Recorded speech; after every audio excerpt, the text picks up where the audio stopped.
तो आइए स्टार्ट करते हैं। तो ये हमारी फर्स्ट वीडियो है एंड हम स्टार्ट कर रहे हैं क्लास 11 से, जो कि है एनसीईआरटी बेस्ड सिलेबस। एनसीईआरटी का हम सब्जेक्ट ले रहे हैं फर्स्ट, सोशोलॉजी। मैंने ये सब्जेक्ट इसलिए लिया है क्योंकि ये थोड़ा इजी सब्जेक्ट है, तो माइंड सेट करने के लिए इजी सब्जेक्ट बेस्ट रहता है। तो हम इसकी फ़र्स्ट बुक से शुरुआत करेंगे, स्टार्ट करेंगे। फर्स्ट बुक का नेम है इंट्रोड्यूसिंग सोसाइटी, समाज और समाजशास्त्र का परिचय। हम इसकी फर्स्ट यूनिट ले रहे हैं। फर्स्ट यूनिट का हम फर्स्ट चैप्टर ले रहे हैं, जो कि फर्स्ट चैप्टर है सोसाइटी। अब हम इसमें समझेंगे कि सोसाइटी होती क्या है, कैसे वर्क करती है और इसके मेन बेसिस क्या, कैरेक्टरिस्टिक्स क्या क्या है। ये इंडेक्स है। इंडेक्स में हम देखते हैं कि हम क्या क्या पढ़ेंगे। इंडेक्स में हम पहले लेंगे इंट्रोडक्शन, सेकंड लेंगे सोशोलॉजिकल मीनिंग एंड डेफिनेशन, फिर हम लेंगे main basis of society, then हम लेंगे nature and characteristics, and last में हम लेंगे इंडिविजुअल एंड सोसाइटी। तो हम चलो स्टार्ट करते हैं अपना कंटेंट। तो इंट्रोडक्शन में देखिए, इंट्रोडक्शन में लिखा हुआ है first, society is generally considered to be a group of some individual together. मतलब ये है कि जब भी कुछ व्यक्तियों का समूह बना दिया जाए तो उसे समाज कहा जाता है। हम नॉर्मल लैंग्वेज में इसी को समाज कहते हैं, इसी समूह को, इसी ग्रुप को समाज कह देते हैं। फॉर एग्ज़ाम्पल हिंदू समाज, मुस्लिम समाज, आर्य समाज एक्सेट्रा। ठीक है, अब आगे देखते हैं। आगे लिखा हुआ है, it seems that almost everyone is so familiar with this term that they do not even try to know its depth, not try to understand the society in a sociological way। मतलब ये है कि अब तो ऐसा लगने लग गया है कि हमने जो ये मतलब अपने दिमाग में माइंडसेट किया है कि कुछ लोगों के ग्रुप को समाज कहते हैं, सोसाइटी कहते हैं, हम उसमें इतना डूब चुके हैं कि हम इस वर्ड की जड़ तक या इस चीज़ की जड़ तक पहुंचना भी नहीं चाहते। मतलब ये कि सोशोलॉजिकल तरीके से हम इसको देखते ही नहीं हैं। नेक्स्ट देखते हैं सोशोलॉजिकल मीनिंग एंड डेफिनेशन। देखिए सोशोलॉजिकल मीनिंग, पहले मीनिंग देख लेते हैं। In sociology, society is not meant to be a group of individual, but to a related to system or a web relationships। मतलब ये है कि समाज शास्त्र जो है वो उसमें समाज का मतलब समाज शास्त्र के अकॉर्डिंग समाज का अर्थ व्यक्तियों का समूह ना होकर संबंधों की व्यवस्था है, मतलब सिस्टम ऑफ रिलेशंस। ठीक है, तो अब या फिर हम कह सकते हैं संबंधों का जाल है। मतलब जितने भी संबंध होते हैं, हर व्यक्ति, समाज में रहने वाला हर व्यक्ति किसी न किसी तरीके से किसी न किसी से संबंधित होता है। इट्स मीन ये जब तक वो संबंधित नहीं है वो सामाजिक प्राणी नहीं है, वो सामाजिक व्यक्ति नहीं है। अगर वो सामाजिक व्यक्ति है तो वो किसी न किसी से संबंधित होगा। ऐसे मैकइवर एंड पेज का कहना है, समाज सामाजिक संबंधों का जाल है। ठीक है, मतलब अभी जो ऊपर डिफाइन किया मैंने कि हर व्यक्ति किसी न किसी संबंध से या किसी भी हर व्यक्ति से हर व्यक्ति संबंधित होता है। डेफिनेशन देख लेते हैं। ये भी मैकइवर एंड पेज की है, बट ये मुझे थोड़ी टफ लगी तो मैंने राइट की ज़्यादा प्रेफर की। अब दोनों पढ़ सकते हैं तो मैं आपको राइट की डिफ़ाइन कर देती हूँ। समाज व्यक्तियों का समूह नहीं है, ये समूह में रहने वाले व्यक्तियों के संबंधों की एक व्यवस्था है। मतलब ये व्यक्तियों का सिर्फ एक व्यक्तियों का समूह को हम समाज नहीं कहेंगे। उसमें समाज में रहने वाले जितने भी व्यक्ति हैं, ये इस धरती पर रहने वाले जितने व्यक्ति हैं, उनके जो संबंध है आपस में, उनके संबंध में जो कोऑर्डिनेशन हो रहा है उसको हम समाज कहेंगे। ठीक है, और मैकइवर एंड पेज की भी देख ही लेते हैं कि सामाजिक रीतियाँ, कार्य प्रणाली, अधिकार एवं पारस्परिक सहयोग, अनेक समूह और उनके विभागों मानव व्यवहार नियंत्रण और स्वतंत्रताओं की व्यवस्था है। वही बात है कि समाज में रीतियाँ होंगी, सामाजिक रीतियाँ होंगी, कार्य प्रणालियाँ, अधिकार, जो हम आगे भी पढ़ेंगे, उन सबसे रिलेटेड है। तो आगे चलते हैं। Basis of society. अब बेसिस ऑफ सोसाइटी में हम क्या पढ़ेंगे कि सोसाइटी जो है किन चीज़ों पे बेस है, इसका जो बेस है वो कैसे तैयार हुआ, या फिर मतलब किन चीज़ों पे बेस है सोसाइटी, वो है रीतियाँ। अकॉर्डिंग टू हम मैकइवर एंड पेज पढ़ेंगे। सबसे पहले है रीतियाँ, कस्टम्स। मतलब हर उसकी धर्म की, हर समाज की अलग अलग रीतियाँ होती है, अलग अलग रिवाज होते हैं। तो इस तरीके से सोसाइटी रीतियों पर भी बेस है। कार्य प्रणाली मतलब कार्य करने की प्रणाली, हर किसी के अलग अलग कार्य प्रणाली होती है, हर समाज की या फिर हर धर्म की। अधिकार, राइट्स, हर व्यक्ति को समान अधिकार है, ये तो हम इंक्लूड करेंगे। बट ये है कि जब तक हमें समाज में अधिकार नहीं मिलते तब तक वो एक कुशल समाज हो ही नहीं सकता, वो एक अच्छा समाज कहला ही नहीं सकता। सेकंड आता है पारस्परिक सहयोग। पारस्परिक सहयोग वही आपस में एक दूसरे की मदद करना। तब तक सामाजिक प्राणी वो बन ही नहीं सकता जब तक वो एक दूसरे की मदद नहीं करेगा।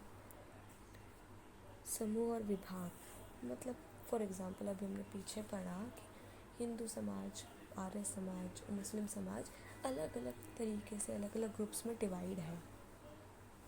मानव व्यवहार व नियंत्रण, वही है कि जब तक मानव अपने व्यवहारों पे नियंत्रण नहीं रखना सीखेगा तब तक वो सामाजिक नहीं कहला सकता। स्वतंत्रता, मतलब ये है कि समाज हमें स्वतंत्रता भी देता है कि हम अपनी जो जीविका है उसको चला सकें, अपने जीवन को सही ढंग से जी सकें।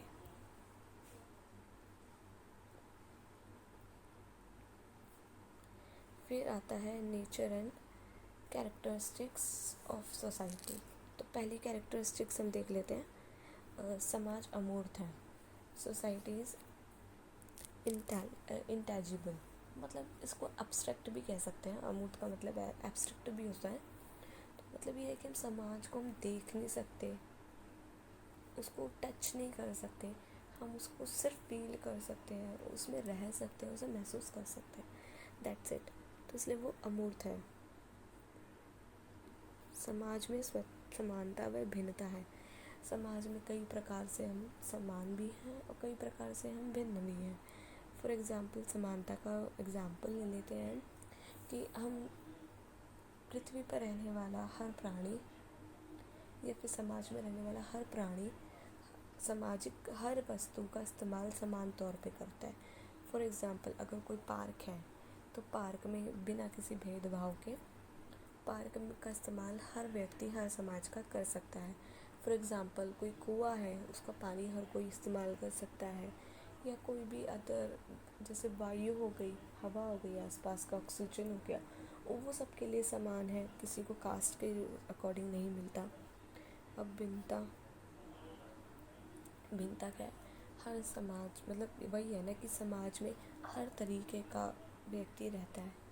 कोई डिसेबल भी है, कोई हिंदू समाज से है, कोई आर्य समाज से है, या कोई अलग धर्म का है, कोई सिख धर्म का है, कोई ईसाई धर्म का है। इस तरीके से भिन्नता है। समाज में सहयोग और संघर्ष। सहयोग पढ़ते हैं मतलब समाज में सहयोग और संघर्ष भी है। सहयोग में तो यह हो गया कि हम आपस में एक दूसरे की हेल्प करेंगे, तभी हम सामाजिक प्राणी कहलाते हैं, राइट। उसमें के बाद क्या है कि सहयोग क्या है, दो प्रकार के होते हैं, प्रत्यक्ष और अप्रत्यक्ष। मतलब इनडायरेक्टली और डायरेक्टली। डायरेक्टली में क्या है कि हम सामने से आकर किसी की मदद करेंगे। इनडायरेक्टली क्या है, हम उसे या तो इनडायरेक्टली मदद करेंगे जाने अनजाने में, अप्रत्यक्ष रूप से मदद करेंगे। संघर्ष में ये आ जाएगा कि हम अपनी जीविका चलाने के लिए दिन भर जो संघर्ष करते हैं, जो भी अर्जित करते हैं, जो भी इनकम देते हैं अपनी जीविका चलाने के लिए, हम उसे संघर्ष में डाल देंगे। आश्रित रहने का नियम, मतलब ये है कि समाज में रहने वाला हर प्राणी या हर व्यक्ति किसी ना किसी तरीके से एक दूसरे पर निर्भर होता है। फॉर एग्ज़ाम्पल, अब हमें अपना मकान बनवाना है या बिल्डिंग तैयार करवानी है, तो हम किसी ना किसी की तो हेल्प लेंगे ना। इसका मतलब ये तो नहीं ना कि हमें किसी की हेल्प नहीं चाहिए तो हम अपने आप ही बिल्डिंग तैयार करने लग जाएंगे या ऐसा कुछ। तो हम लेंगे, लेबर्स की हेल्प लेंगे, मटेरियल रिक्वायर्ड होगा। सेकंड एग्जांपल हम ये ले सकते हैं कि अब हमें अनाज चाहिए, भोजन चाहिए, भोजन के लिए हमें अनाज चाहिए, अनाज के लिए हम किसानों पर निर्भर हैं। सीधे सीधे एग्जांपल। नेक्स्ट है हमारा सामाजिक संबंधों की व्यवस्था। मतलब हर संबंध की अलग अलग व्यवस्था है, जिसमें आ जाती है भौतिक और सामाजिक। भौतिक तो वो भी जो पर्सनल है व्यवस्था, पर्सनल रिलेशन जो है, मतलब फॉर एग्ज़ाम्पल हमारे रिश्तेदारों में हो गया। अब सामाजिक में हो जाता है कि मतलब पूरे समाज से रिलेशन बना के रखना, ठीक है।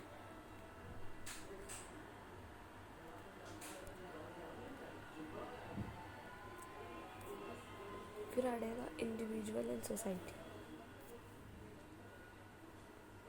इंडिविजुअल सोसाइटी में देखिए, मैंने इसमें जो लिया है वो अकॉर्डिंग टू किंग्सले डेविस लिया है। अकॉर्डिंग टू किंग्सले डेविस, इनकी एक बुक थी ह्यूमन सोसाइटी, मैंने उससे ये लिया है। ह्यूमन सोसाइटी के अकॉर्डिंग हम पढ़ेंगे कि इसमें साफ लिखा है, देखिए ह्यूमन सोसाइटी में लिखा है कि समाज को अपने अस्तित्व को बनाए रखने के लिए प्रजनन, पोषण और संरक्षण के माध्यम से जनसंख्या की देखभाल करनी पड़ती है। फॉर एग्ज़ाम्पल, अब हम समाज में रह रहे हैं, तो समाज में जनसंख्या बढ़ानी है या घटानी है, उन सब का ध्यान हम रखेंगे। तो उसके लिए हमें प्रजनन क्रिया की ज़रूरत होगी, ठीक है। फिर जब हम प्रजनन करेंगे तो हमें उसके लिए पोषण भी चाहिए, तो पोषण, अगर हमें बच्चों के लिए पोषण चाहिए तो पालन पोषण के लिए बाद फिर हमें उसका संरक्षण भी करना है। तो ये तीनों हमें करना पड़ता है और इसी के माध्यम से जनसंख्या की देखभाल होती है। सेकंड देख लेते हैं। वास्तव में समाज के संपर्क में रहने अपने से ही व्यक्ति छोटी मोटी से लेके बड़ी से बड़ी बातें तक सीख जाता है। सही बात है कि जब तक व्यक्ति समाज में नहीं निकलेगा, घर से बाहर नहीं निकलेगा, घर की चार दीवारी से बाहर नहीं आएगा, इंटरेक्ट नहीं करेगा लोगों से, तब तक वो अच्छी या बुरी बातों में फ़र्क कैसे पहचान पाएगा, राइट। अब हमें कैसे खाना है, कैसे चलना है, अब वो चीज़ें तो हमें समाज ही बताएगा ना। अब छोटे बच्चे का एग्जाम्पल ले लो, छोटे बच्चे को ये तो नहीं पता ना कि हमें क्या खाना है, क्या नहीं खाना है, किस तरीके से चलना है, किस तरीके से बैठना है। अब वो चीज़ तो हमें या तो बाहर निकल के पता चलेगी या फिर घर में कोई ना कोई सिखाए, राइट। उसके बाद हम इसमें देख सकते हैं, कोई एग्जाम्पल्स दे रखे हैं, जैसे खाने पीने का ढंग, बोलने चालने का ढंग, पूजा पाठ का ढंग, उठना बैठना, सहयोग सद्भावना। मतलब सहयोग की भावना तभी आएगी जब कोई सामने वाले से या फिर सामाजिक व्यक्ति से इंटरेक्ट होगा, ठीक है। सद्भावना, अनुकरण आदि सब कुछ व्यक्ति समाज से ही सीखता है। ये सब तो वो समाज से ही सीखेगा ना। तो लो, थैंक यू, आज के लिए बस इतना ही। ये पार्ट 1 रहेगा एंड सेकेंड पार्ट मैं बहुत जल्द लाऊंगी। सेकेंड पार्ट बहुत जल्द लाने वाली हूँ, तो इसलिए अगर सेकेंड पार्ट तक आपको जल्द से जल्द मिले तो like and share and subscribe कीजिए। And thank you for watching.